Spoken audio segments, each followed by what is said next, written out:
Guys কি খবৰ মই অন্য এটা ভিডিঅ'ত আপোনালোকক স্বাগত জনাইছোঁ মই আছোঁ আজি বৰ্তমান মাজুলীত আৰু মাজুলীত আহিছিলোঁ আমাৰ মমাৰ ঘৰ উঠা আৰু ইয়াত ঘৰ উঠানো ইয়াত তাৰমানে অলপ নীতি নিয়ম পালনবোৰ অলপ বেলেগকৈ কৰে তো সেইবাবে ভিডিঅ'টো বনালোঁ আৰু আপোনালোককো দেখুৱাম বুলি ভাবিলোঁ তো গাইজ আহক ভিডিঅ'টো আপোনালোকেও চাওক আপোনালোকৰ কাৰণে বনালোঁ আৰু আপোনালোকে কমেণ্ট কৰিব ঠিক আছে আৰু আমাৰ একেখন কাঁহীতে খাব দিছে ঠিক আছে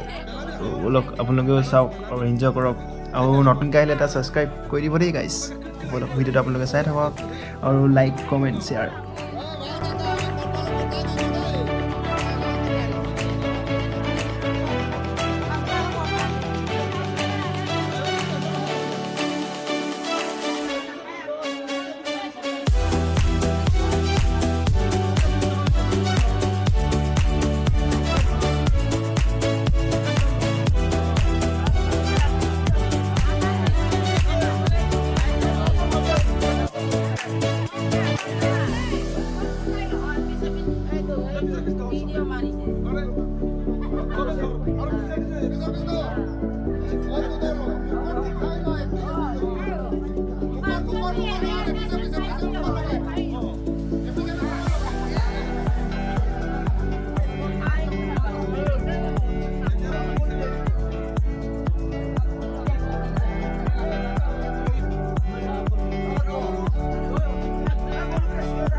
Todo es bonito.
তো গাইজ ভিডিঅ'টো ইমানতে আছিলে আৰু ব্লগটোতো বনোৱা নহ'লে ভালকৈ তো ইয়াকে দেখুৱালোঁ নীতি নিয়ম কৰাটোকে দেখুৱালোঁ তো গাইজ আজিৰ কাৰণে বাই বাই বেলেগ এটা ভিডিঅ'ত পাম গাইজ বাই বাই